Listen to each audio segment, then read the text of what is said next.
드림워커 유튜브. 오늘 알아볼 어른의 관점으로 본 만화 재평가의 주인공은 희대의 게트롤, 흰수염 해적단의 2번대 대장 포트거스디 에이스입니다.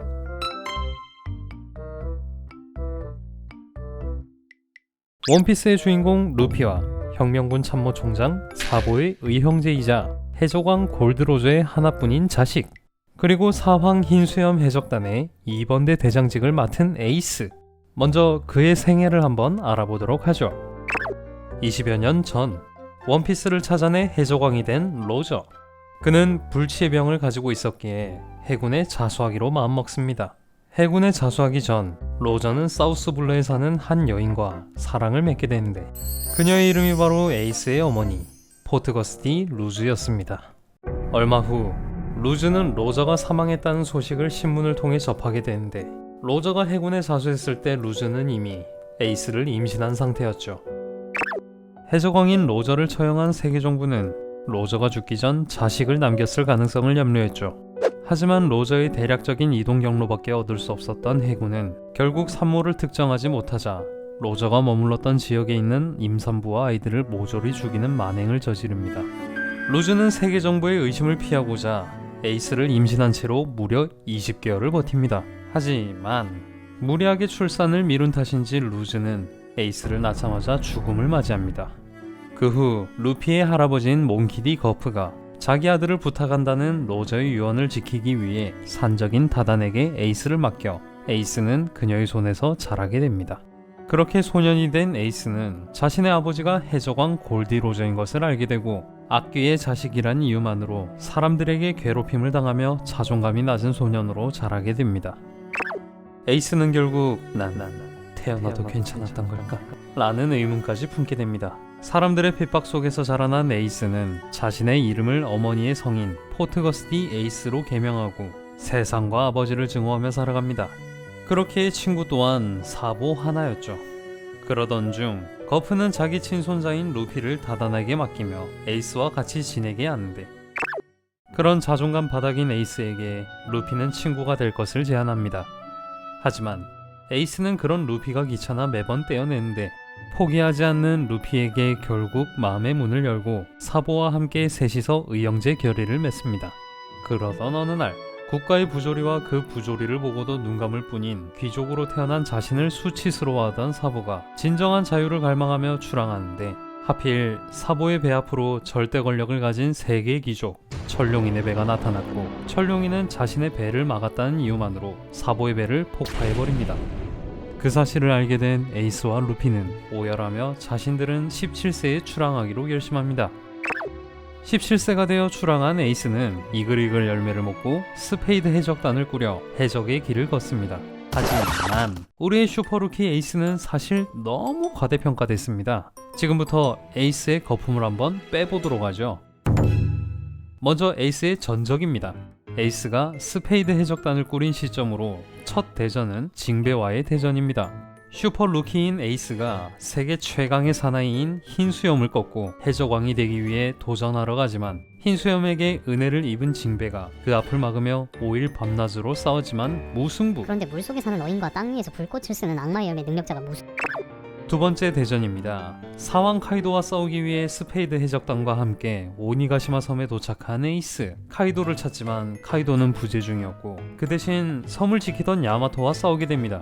하지만 속박당에 있는 야마토와 막상막하로 또 승부가 나지 않고 무승부. 아니 그런데 이런 실력으로 카이도한테 덤볐으면 그냥 개발리... 세 번째 대전입니다. 징베와 싸움이 끝나고 탈진해 있는 상태에서 흰수염이 나타납니다. 그렇게 지친 몸을 이끌고 흰수염에게 죽을 힘을 다해 달려들었지만 한 방이 기절해 저녁까지 자빠져 잡니다. 흰수염은 그런 에이스의 근성을 보고 에이스에게 자신의 아들이 될 것을 권유하고 자신의 배에 태워주지만, 목숨을 살려준 은인인 흰수염에게 99번 더 도전, 사실 도전도 아닌 흰수염이 잠든 상황을 노린다든가 하는 암살을 꾀했지만 모두 실패. 이후 철면피인 에이스는 흰수염 해적단의 2번대 대장이 됩니다.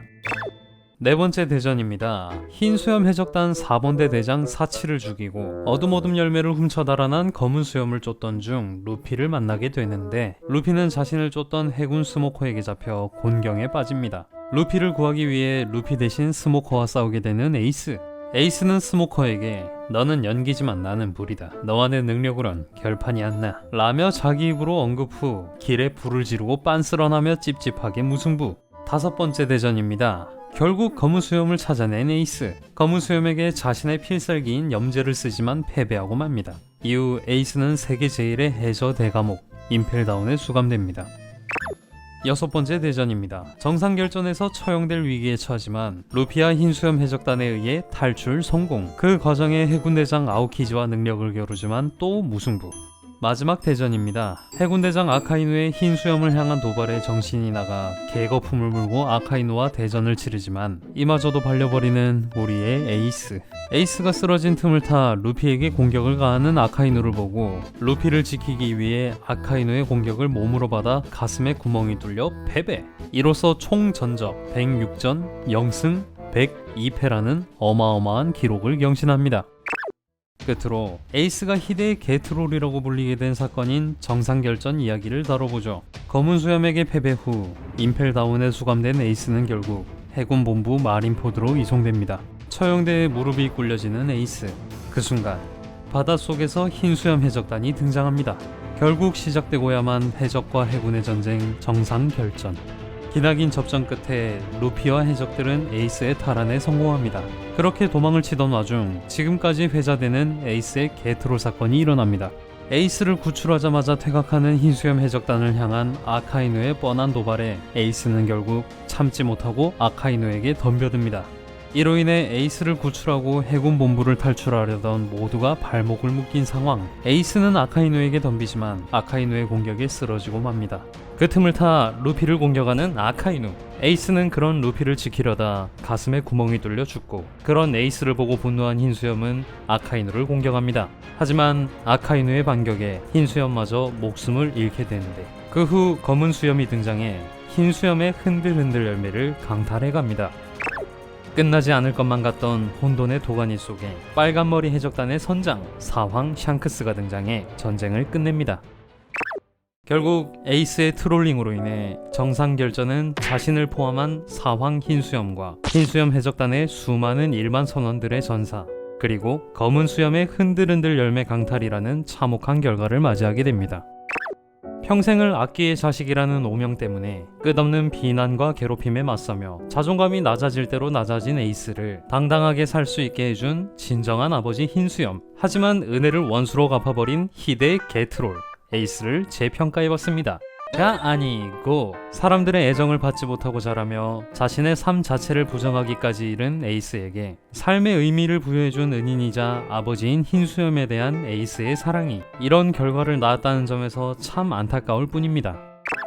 영상의 시작은 개트롤로 했지만 자신이 사랑하는 아버지에 대한 사랑을 자기 목숨을 바쳐가며 보여준 에이스를 재평가해봤습니다. 그럼 안녕.